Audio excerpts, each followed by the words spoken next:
할렐루야. 하나님께서 주시는 은혜가 오늘 여러분의 삶에 충만하시기를 바랍니다. 안녕하세요. 저는 대전 온누리교회를 섬기고 있는 김상수 목사입니다.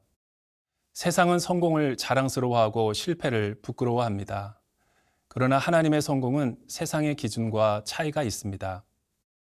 왜냐하면 하나님은 눈에 보이는 외적인 평가보다 하나님의 말씀에 비추어 어떤 삶을 살았는가를 더 중요하게 보시기 때문입니다.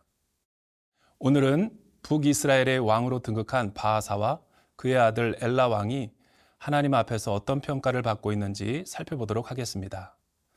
오늘 우리가 나눌 말씀은 열왕기상 15장 33절에서 16장 14절에 있는 말씀입니다. 열왕기상 15장 33절에서 16장 14절 말씀입니다. 유다의 아사왕 셋째 해에 아히야의 아들 바하사가 디르사에서 모든 이스라엘의 왕이 되어 24년 동안 다스리니라. 바하사가 여호와 보시기에 악을 행하되 여로보암의 길로 행하며 그가 이스라엘에게 범하게 한 그 죄 중에 행하였더라. 여호와의 말씀이 하나니의 아들 예후에게 임하여 바하사를 꾸짖어 이르시되 내가 너를 티끌에서 들어 내 백성 이스라엘 위에 주권자가 되게 하였거늘 네가 여로보암의 길로 행하며 내 백성 이스라엘에게 범죄하게 하여 그들의 죄로 나를 노엽게 하였은즉 내가 너 바하사와 네 집을 쓸어버려 네 집이 느바세 아들 여로보암의 집같이 되게 하리니 바하사에게 속한 자가 성읍에서 죽은즉 개가 먹고 그에게 속한 자가 들에서 죽은즉 공중의 새가 먹으리라 하셨더라. 바하사의 남은 사적과 행한 모든 일과 권세는 이스라엘 왕 역대지략에 기록되지 아니하였느냐. 바하사가 그의 조상들과 함께 잠에 디르사에 장사되고 그의 아들 엘라가 대신하여 왕이 되니라. 여호와의 말씀이 하나니의 아들 선지자 예후에게도 임하사 바하사와 그의 집을 꾸짖으심은 그가 여로보암의 집과 같이 여호와 보시기에 모든 악을 행하며 그의 손의 행위로 여호와를 노엽게 하였음이며 또 그의 집을 쳤음이더라. 유다의 아사왕 제26년에 바하사의 아들 엘라가 디르사에서 이스라엘의 왕이 되어 2년 동안 그 왕위에 있으니라. 엘라가 디르사에 있어 왕궁 맡은 자 아르사의 집에서 마시고 취할 때에 그 신하 곧 병거 절반을 통솔한 지휘관 시므리가 왕을 모반하여 시므리가 들어가서 그를 쳐 죽이고 그를 대신하여 왕이 되니 곧 유다의 아사왕 제27년이라.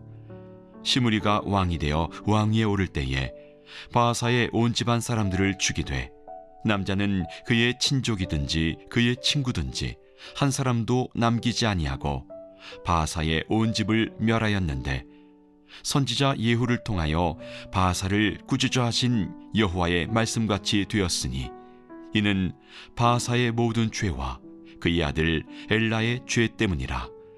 그들이 범죄하고 또 이스라엘에게 범죄하게 하여 그들의 헛된 것들로 이스라엘의 하나님 여호와를 노하시게 하였더라. 엘라의 남은 사적과 행한 모든 일은 이스라엘 왕 역대지략에 기록되지 아니하였느냐. 북이스라엘을 세운 여로보암의 아들 나답이 왕이 되었지만 바하사가 반란을 일으켜 북이스라엘의 왕이 되었습니다. 그 후 바하사는 북이스라엘의 수도 디르사에서 무려 24년을 통치합니다. 하나님이 바하사를 세운 것은 우상 숭배를 하던 여로보암 가문을 심판하려는 목적이었습니다. 하지만 왕위에 오르자 바하사는 교만하게 행동했습니다. 하나님께서 왜 자신을 통해 여로보암의 가문을 심판하려는지 전혀 깨닫지 못했습니다. 오히려 하나님이 싫어하는 여로보암의 길을 계속해서 가고자 했던 것입니다. 이에 하나님은 선지자 예후를 보내어 바하사 왕조의 심판을 경고하셨습니다. 2절과 3절을 보십시오.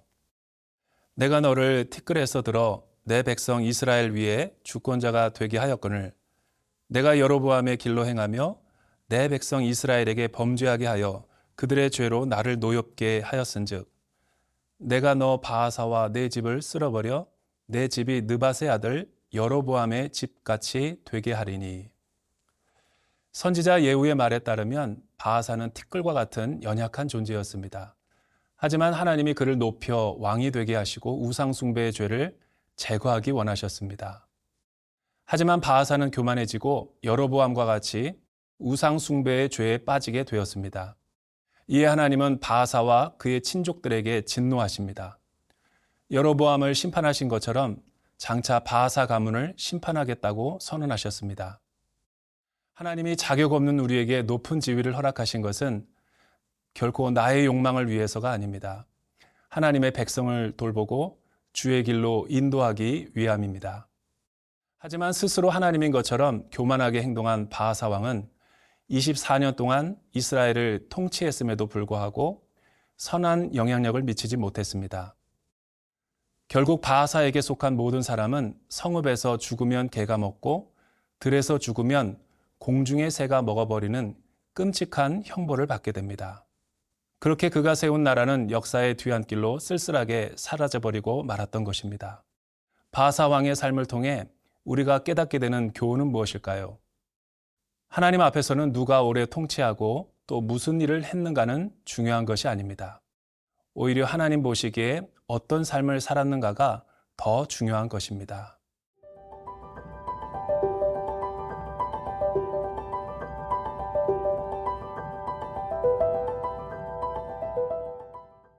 바하사 왕이 죽게 되자 그의 아들 엘라가 북이스라엘의 왕위에 오르게 됩니다.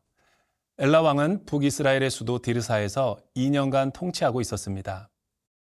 하지만 그는 왕으로서 이스라엘을 돌보기는커녕 연회를 즐기며 자기 왕궁 사람인 아르사의 집에서 먹고 마시고 술에 취해 있었습니다. 이러한 모습을 보고 군대 장관 시므리는 자신의 왕 엘라를 쳐서 죽이게 됩니다. 이는 선지자 예후의 말처럼 여로보암의 왕조를 바하사가 멸망시킨 것과 같이 동일하게 바하사 왕조도 시므리에 의해 멸망당하게 된 것입니다. 엘라는 하나님 앞에서 어떤 심판을 받았습니까? 11절과 12절을 보십시오. 시므리가 왕이 되어 왕위에 오를 때 바하사의 온 집안 사람들을 죽이되 남자는 그의 친족이든지 그의 친구든지 한 사람도 남기지 아니하고 바하사의 온 집을 멸하였는데 선지자 예후를 통해 바하사를 꾸짖어 하신 여호와의 말씀같이 되었으니. 엘라가 죽은 것은 하나님의 심판이었습니다. 선지자 예후에게 말한 하나님의 말씀은 1.1획도 땅에 떨어지지 않고 하나님의 때에 성취되었던 것입니다. 왜냐하면 바하사 왕조의 죄는 하늘을 찌를 듯 교만했고 하나님 보시기에 악하였기 때문입니다. 13절은 엘라와 바하사 왕조의 심판 이유를 바하사와 바하사의 아들 엘라가 죄를 지었고 이스라엘을 우상의 죄에 빠지게 만들었기 때문이라고 구체적으로 설명하고 있습니다. 열왕기서에 기록된 엘라의 악한 일들은 이스라엘의 역사에서 전부가 아니라 단지 일부분만 적어놓은 것에 불과한 것임을 성경은 말해주고 있습니다. 열왕기서에 미처 기록되지 않는 바하사의 왕조의 더 악한 일들은 훨씬 더 많았다라는 것입니다. 우리의 삶도 엘라와 바하사 왕조처럼 신앙생활에서 교만해지고 하나님보다 세상을 더 의지할 때가 많습니다. 그래서 하나님은 우리를 너무나 사랑하시기에 선지자 예후와 같은 사람을 보내시어 말씀하게 하십니다. 때로는 환경을 통해, 때로는 사람을 통해, 사건을 통해 하나님의 뜻을 계시해 줄 때가 많습니다. 문제는 하나님의 말씀을 듣는 우리의 자세입니다. 우리는 말씀을 듣고 잘못된 길에서 돌이켜 회개하는 사람입니까? 아니면 바하사와 엘라처럼 하나님을 무시하고 내 마음대로 살아가는 사람입니까?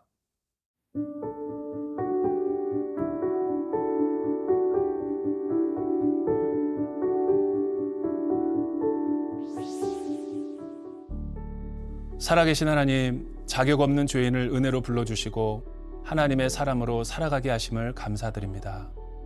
그러나 오늘 말씀을 통해 하나님이 내게 주신 시간과 물질을 주를 위해 사용하기보다 나의 욕망과 탐욕을 채우기 위해 살아왔음을 회개합니다.